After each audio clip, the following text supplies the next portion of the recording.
BSc third year paper third.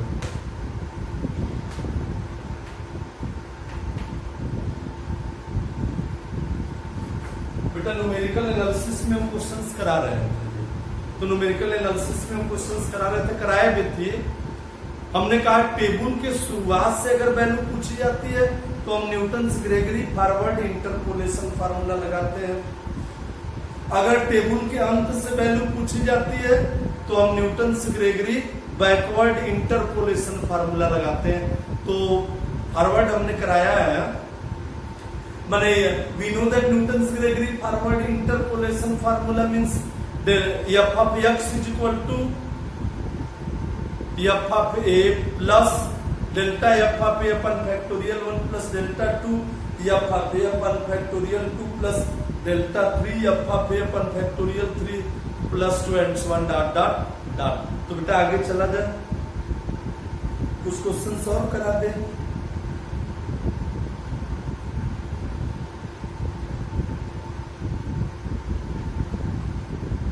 The population of a town, question हमारा है the population of a town during past 6 census is given in the table estimate the population for their estimate the population for the year 1946। तो questions देख लो बेटा, questions देख लीजिए। The population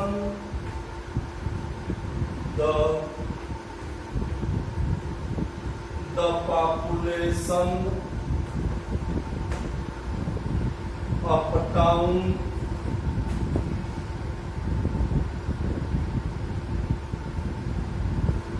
माने नगर का। The population of a town TOWN town during past 6 census दशकों में CEN census CEN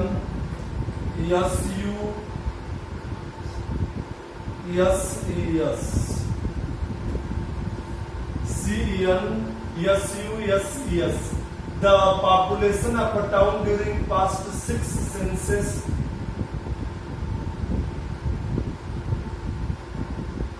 is given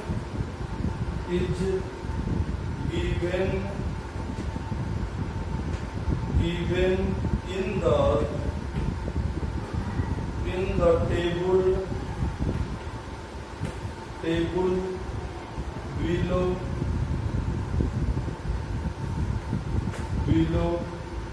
estimate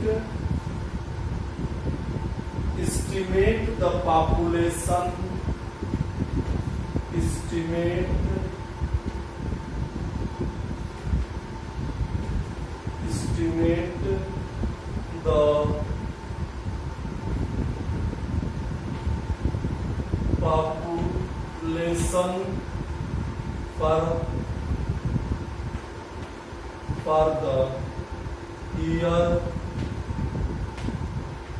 1946 the population of a town during past 6 census CENSUSES past 6 census होता है census year बीते 6 दशकों में the population of a town during past 6 census is given in the table below।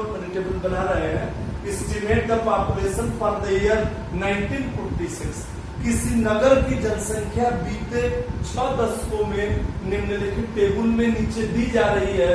तो estimate the population for the year तो ठीक ना, नगर की जनसंख्या ज्ञात करो 1946 में। माने एक नगर की जनसंख्या बीते 6 दशकों में टेबल में चार्ट में दे दिया गया है, तो आपको उसी नगर की जनसंख्या 1946 में ज्ञात करना।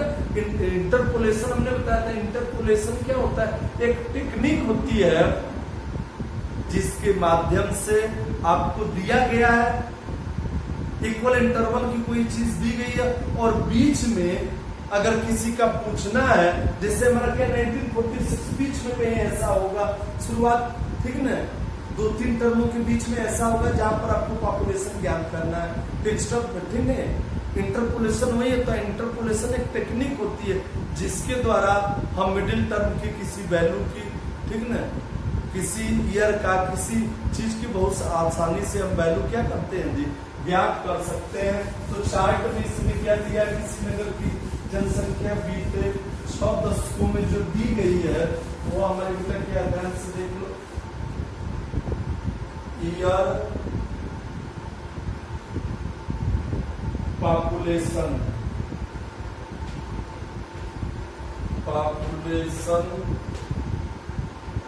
इन थाउजेंड, हजार में, इन थाउजेंड,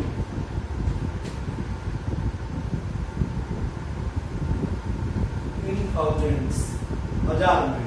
तो कितनी दी गई बेटा देख लो, 1911 में नगर की जनसंख्या 12,000 थी। 1921 में मान लो कछवा की जनसंख्या 1921 में 15,000 थी।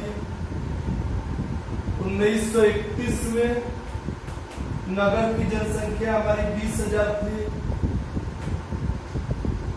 1941 में नगर की जनसंख्या हमारी 27,000 थी।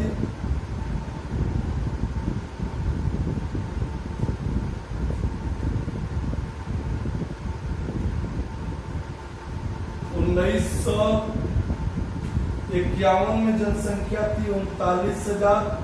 और एक बेटा यहाँ आगे लिख दे रहे हैं जी, एक यहाँ पर हम लिख दे रहे हैं, यही आगे लिख दे रहे हैं, आगे लिख दे रहे हैं, यहाँ पर लिख दे रहे हैं कि आप फिर से देख लीजिए, इसमें तो लिख पा रहा है, यहाँ देखो लिखे ईयर पॉपुलेशन,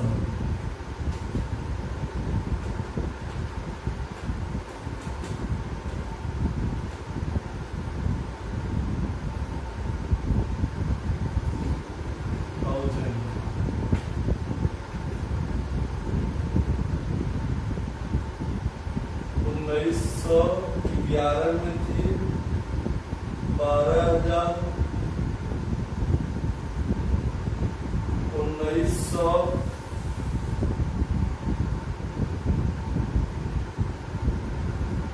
1921 में थी 15,000।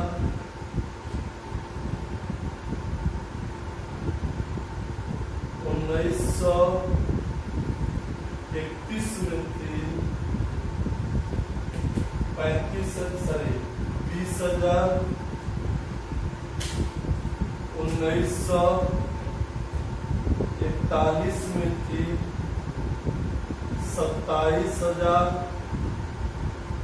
1951 में थी जनसंख्या 39,000।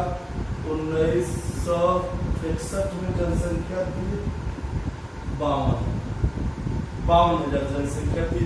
मैंने दिया किसी नगर की जनसंख्या बीते 6 दशकों में, तो बीते ही गया है इस समय 2020 से 1961 तक, बीते 6 दशकों में मैंने किसी नगर की जनसंख्या बीते 6 दशकों में हमारी दी गई, आपको 1946 में ज्ञात करनी। तो देखो 1946 का मतलब बीच में पड़ रहा है, ठीक है ना, 1941 और 1951 के बीच में 1946 पड़ रहा है। इसका मतलब जनसंख्या 27,000 से ज्यादा होगी लेकिन 39,000 से कम होगी, ये आंसर आएगा।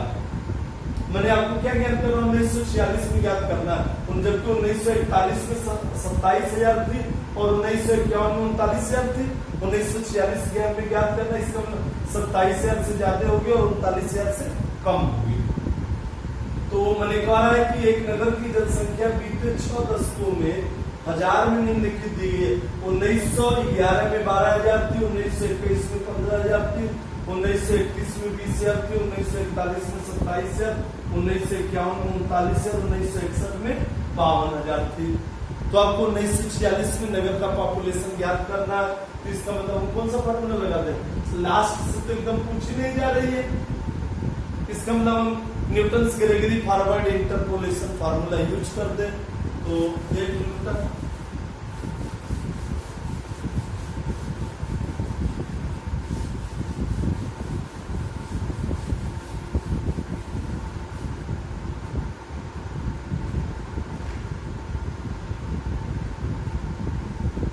सोल्यूशन देख लीजिए।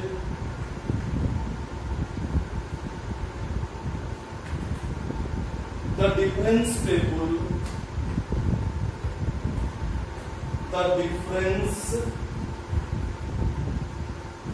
the difference table for the given data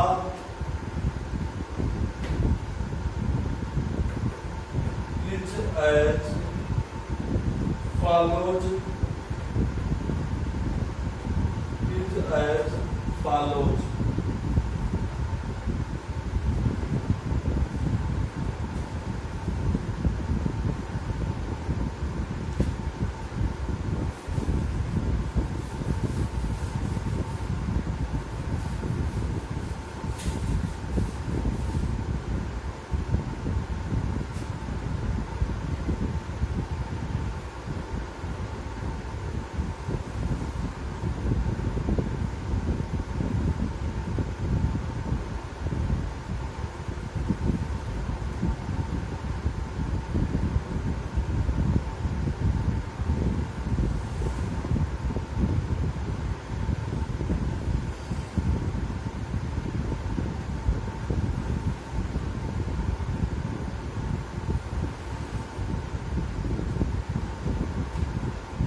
Population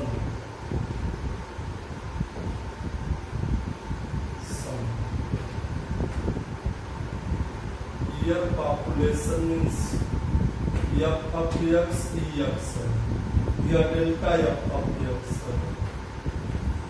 delta 2 F of x delta 3 F of x delta 4 F of x delta 5 F of x। 1911 में जनसंख्या हमारी थी 12,000, 1921 में 15,000, 1931 में जनसंख्या थी 20,000, 1941 में थी 1941 में 27,000, 1951 में 39,000, 1961 में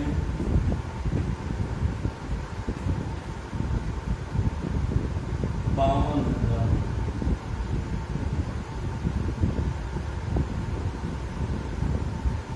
अब निकालो फर्स्ट फॉरवर्ड डिफरेंस निकालो। तो 15 में से 12 गया 3, फिर 20 में से 5 गया 5, 7, 39, 12, 13। फिर उसके बाद 5 में से सेकंड फॉरवर्ड डिफरेंस, सभी फर्स्ट फॉरवर्ड डिफरेंस है। 3, 5, 7, 12, 13। फिर यहाँ हो गया 5 में से 3 गया 2, 7,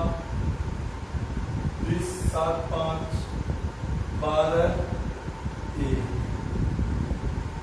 फिर निकालो बेटा, 2 में से 2 गया 0। फिर यहाँ हमारा कितना है बेटा 3, यहाँ कितना है जी -4, यहाँ हो गया 3, यहाँ हो गया -7, यह हो गया -10। तो फॉरवर्ड हम ले रहे हैं जी 1911 में 12,000 थी, तो यही हम आते हैं जी। ये फंक्शन ठीक ना, ये 1911 में जनसंख्या 12,000 थी, अर्थात हमारा क्या है f(x) की वैल्यू है, ये फर्स्ट फॉरवर्ड डिफरेंस है, ये second forward difference, third forward difference, fourth forward difference, fifth forward difference. अगर हम बैकवर्ड इंटरपोलेशन लगाते तो ये लगाते 1961 को लेते 52, फिर 13, फिर 1, फिर 30, फिर 30, फिर 30 ये लेते। तो हम क्या करते हैं, फॉरवर्ड में हम टेबल में ऊपर से नीचे आते हैं, जबकि बैकवर्ड में हम टेबल में नीचे से ऊपर जाते हैं। तो बेटा राउंड अप बना लेना चाहिए, इससे गलती होने की संभावना नहीं होती है जी। ये चीज है, ये एग्जाम में करना ना करना, लेकिन पहले अभ्यास डालो। देखो ये चीज ये फॉरवर्ड या एरो भी लगा सकते हो, इस तरह से लेना है, कुछ भी ना लगाओ लेकिन ये लेना है, ठीक है। तो देखो बेटा आगे, we know that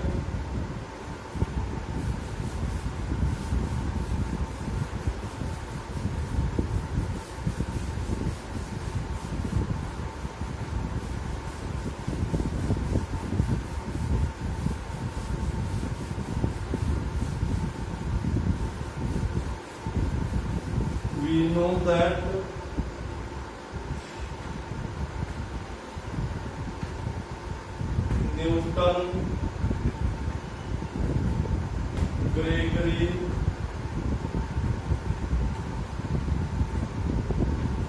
Gregory forward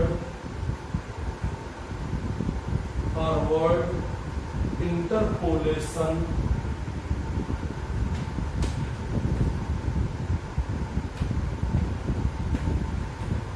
we know that Newton's Gregory forward interpolation formula for equal interval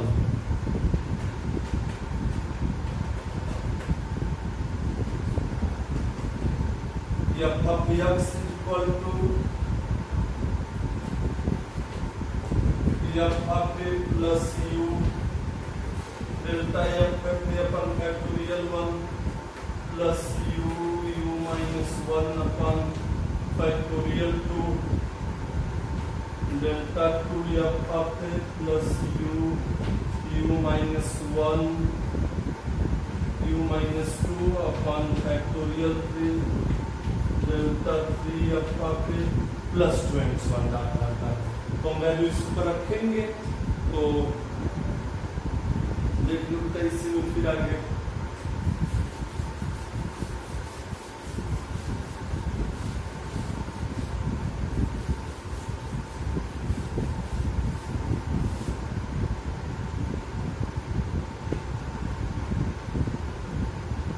we have f of x is equal to f of a plus uh, therefore x is equal to a plus uh, h is equal to x minus u is equal to x minus a by h, और x means हमारा 1900 कितना है जी 46 में ज्ञात करना है, तो ये हो जाएगा 1946 माइनस 1911 बटे इंटरवल ऑफ डिफरेंस।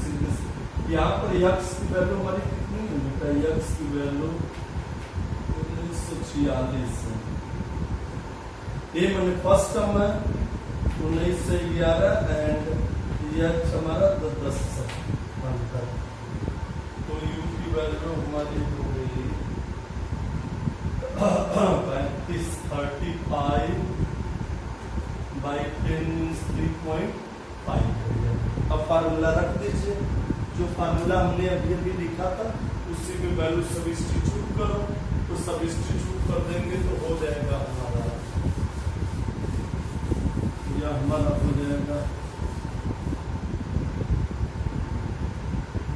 जब आप 1946 is equal to 12 plus 3.5 into 3 plus 3.5 into 2.5 by factorial 2 into 2 से हमारा जीरो ही है। थर्ड फॉरवर्ड डिफरेंस हमारा जीरो है। फोर्थ फॉरवर्ड डिफरेंस देख लीजिए बेटा 3.5 u minus 1 2.5 u minus 2 0.5 by factorial 3 into 3 plus 3.5 2.5 0.5 minus 0.5 minus u minus 2 सही by factorial. Fourth forward difference third forward difference zero था, सॉरी थर्ड जीरो थी fourth third हमारा zero हुआ, sorry third हमारा zero हुआ है सिर्फ, ठीक है। फैक्टोरियल हो जाएगा अपान फैक्टोरियल 5 इंटू 10। सॉल्व करो बेटा इसको, अच्छा इसको सॉल्व करो, तो सॉल्व करोगे तो कितना आएगा,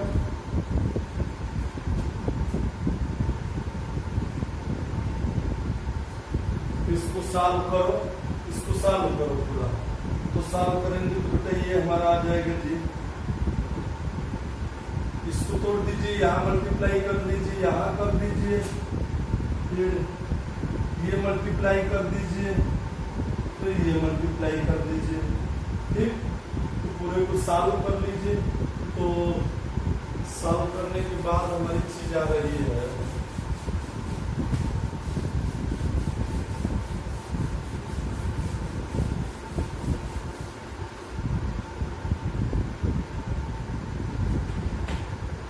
अब 1946 में हो जाएगी जनसंख्या मीन्स 12 प्लस हो जाएगी 15 दिन 9 10 10.5, फिर दूसरे हमारा कैंसिल हो गया, तो दूसरे कैंसिल हो गया फैक्टोरियल 2 से 25 पंजे 125, फिर 25 3 75 87, तो 8.75 हो गया ये,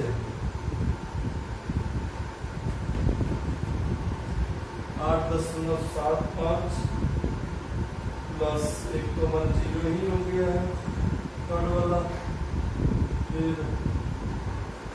ये हमारा जीरो है प्लस 0.8203 प्लस ये हमारा हो जाएगा पॉइंट, ये हमारा हो जाएगा पॉइंट